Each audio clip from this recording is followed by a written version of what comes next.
আসসালামু আলাইকুম ওয়া রাহমাতুল্লাহি ওয়া বারাকাতুহু ইন্নাল হামদুলিল্লাহ ওয়াসসালাতু ওয়াসসালামু আলা রাসূলিল্লাহ আম্মা বা'দ। প্রিয় আরবি ভাষা শিক্ষার্থী ছাত্র ভাইরা, আন-নাহওয়া তাতবিকা দার্সে আপনাদের স্বাগতম। পূর্বের দার্সে আমরা আলোচনা করেছিলাম জমজকাত সালেম নিয়ে। তারই ধারাবাহিকতায় আজকে আমরা আলোচনা করব জমজকাত সালেমের কিছু শর্ত নিয়ে, যেগুলো জমজকাত সালেমের সংশ্লিষ্ট।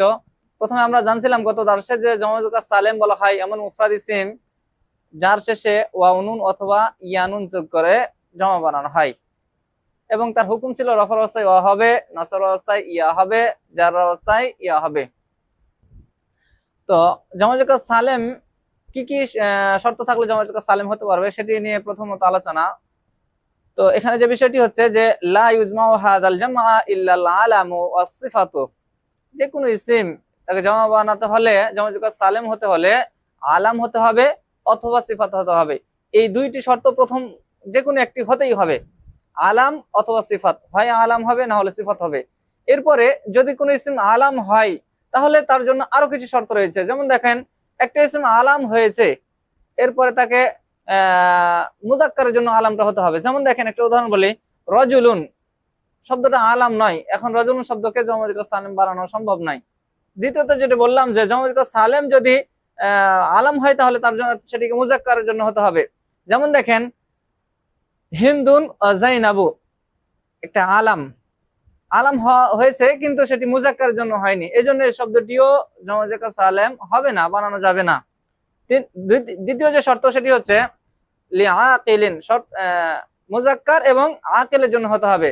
যেমন দেখেন, ওয়াশিকুন, ওয়াশিকুন এই শব্দটা আকেলের না, এক প্রকার কুকুরের নাম, হ্যাঁ, কুকুরের একটি সিফাত। তাহলে প্রথম শর্ত ছিল আলাম হতে হবে, আলাম যদি হয় তাহলে সেটি মুযাক্কারের জন্য হতে হবে, আবার আকেলের জন্য হতে হবে। এরপরে তৃতীয় শর্ত হচ্ছে খালিয়ান মিনাত তাই তানিস, তাই তানিস থেকে খালি হতে হবে। যেমন দেখেন, হামজাতু, তলহাতু শব্দগুলো আলাম হয়েছে, এরপরে দ্বিতীয় শর্ত হচ্ছে মুযাক্কার হয়েছে, তৃতীয় শর্ত হচ্ছে যে সেটা আকেলের জন্য হয়েছে, কিন্তু চতুর্থ শর্ত এখানে বাস্তবায়িত হয়নি, যে কি এখানে তাই তানিস থেকে খালি হতে হবে, কিন্তু তাই তানিস যুক্ত হয়ে গেছে।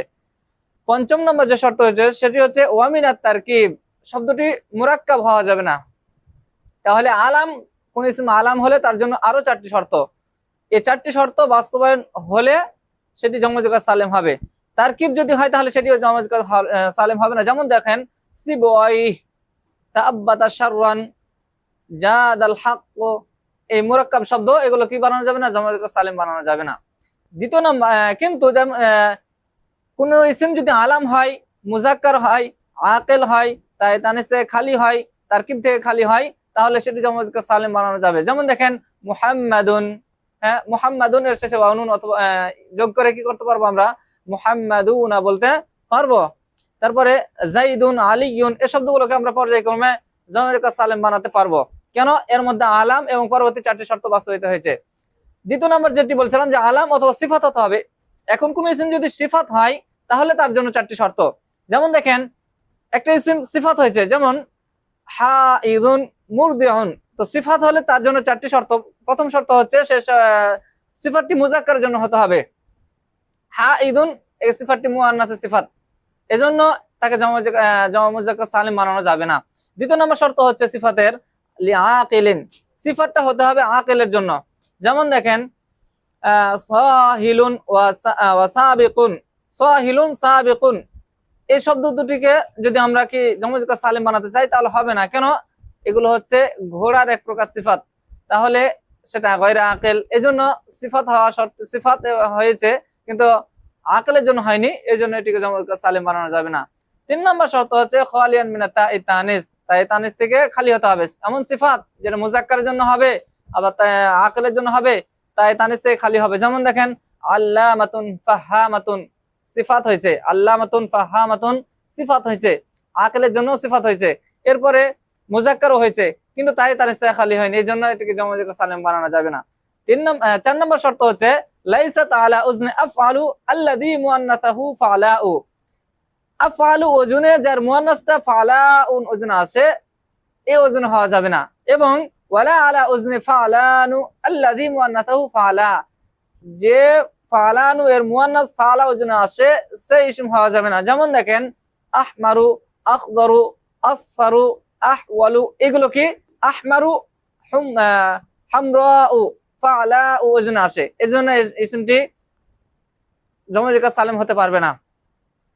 অনুরূপ যেটি বললাম যে ফালানু যার মুয়ান্নাস ফালা ওজনে আসে, যেমন দেখেন আতশানু যার মুয়ান্নাসটা হয় আতশা ফালা ওজনে, এটিও জমজেকা সালেম হতে পারবে না। কেন? এখানে প্রথম শর্ত ছিল যে সিফাত হলে মুজাক্কারের জন্য হবে, আকেলের জন্য হবে, তাই তানিস থেকে খালি হবে, এবং ফালানু ওজন হলে যার তার মুয়ান্নাস যদি ফালা ওজন হয় তাহলে সেটি জমজেকা সালেম হতে পারবে না। পক্ষান্তরে যদি আমরা কোন সিফাতকে জমজেকা সালেম বানাতে চাই তাহলে এই শর্ত সাপেক্ষে জমজেকা সালেম বানাতে হবে। যেমন দেখেন আকবারু, আসগরু, আফওয়ালু, এগুলোকে জমজেকা সালেম বানাতে পারবো। কেন?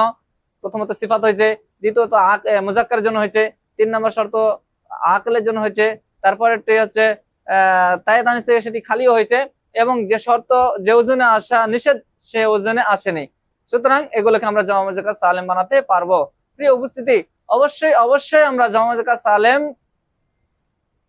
বানাতে গিয়ে বা আমরা ইবারত পড়তে গিয়ে খেয়াল রাখবো যেটি জমজেকা সালেম কিনা। এই চারটি শর্ত, আলামের জন্য 4টি শর্ত এবং সিফাতের জন্য 4টি শর্ত, যদি 8টি শর্ত আমরা মুখস্থ রাখি অবশ্যই অবশ্যই আমাদের জমজেকা সালেম চিনতে কোনো অসুবিধা হবে না ইনশাআল্লাহ। আজকের দাস এখানে শেষ করছি। মা আসসালাম, আসসালামু আলাইকুম ওয়া রাহমাতুল্লাহি ওয়া বারাকাতুহু।